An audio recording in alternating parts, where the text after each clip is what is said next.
जय श्री कृष्ण, जय श्री कृष्ण, जय श्री कृष्ण। मुझे ऐसा कोई साधन नहीं दिखता जो मेरी इंद्रियों को सुखाने वाले इस शोक को दूर कर सके। स्वर्ग पर देवताओं के आधिपत्य की तरह इस धन धान संपन्न सारी पृथ्वी पर निष्कंटक राज प्राप्त करके भी मैं इस शोक को दूर नहीं कर सकता। यद्यपि अर्जुन धर्म तथा सदाचार के नियमों पर आधारित अनेक तर्क प्रस्तुत करता है, किंतु ऐसा प्रतीत होता है कि वह अपने गुरु भगवान श्री कृष्ण की सहायता करता है किंतु ऐसा प्रतीत होता है कि वह अपने गुरु भगवान श्री कृष्ण की सहायता के बिना अपनी असली समस्या को हल नहीं कर पा रहा। वो समझ गया था कि उसका तथाकथित ज्ञान उनकी उन समस्याओं को दूर करने में व्यर्थ है जो उसके सारे अस्तित्व को सुखाए दे रही थी। उसे इस उलझनों को भगवान कृष्ण ऐसे आध्यात्मिक गुरु की सहायता के बिना हल पाना असंभव लग रहा था।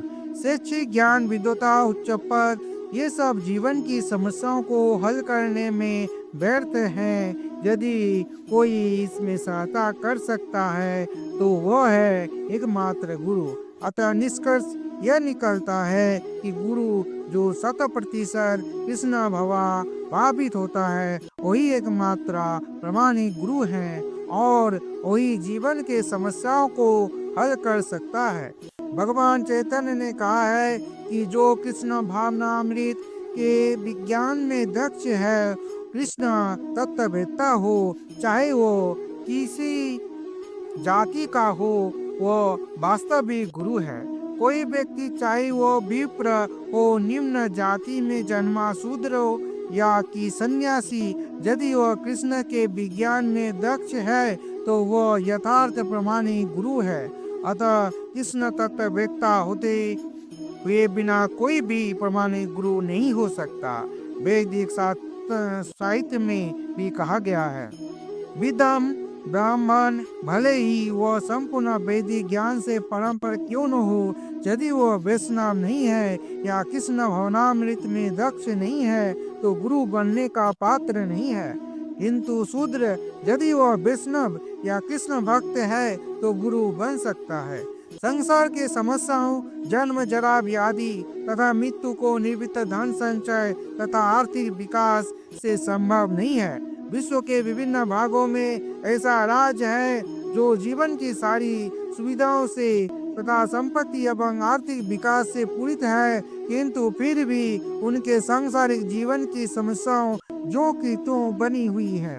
वे विभिन्न साधनों से शांति खोजते हैं, किंतु वास्तविक सुख उन्हें तभी मिल पाता है जब वे कृष्ण भावनामृत से युक्त कृष्ण के प्रमाणिक प्रतिनिधि के माध्यम से कृष्ण अथवा कृष्ण तत्व पूरक भगवद गीता तथा श्रीमद् भागवत के परामर्श को ग्रहण करते हैं।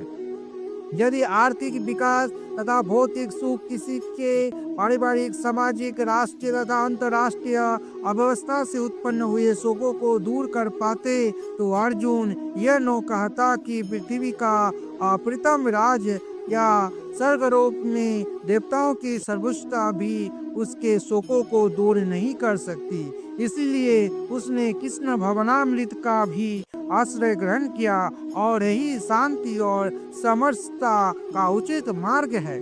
आर्थिक विकास या विश्व आधिपत्य प्राकृतिक प्रलय द्वारा किसी भी क्षण समाप्त हो सकता है। यहाँ तक कि चंद्रलोक जैसे उच्च लोकों की यात्रा भी उस जिसके लिए मनुष्य प्रयत्नशील है, एक झटके में समाप्त हो सकती है। भगवद गीता इसकी पुष्टि करती है। जब पूर्ण कर्मों के फल समाप्त हो जाते हैं तो मनुष्य सुख के शिखर से जीवन के निम्नतम स्तर पर गिर जाता है।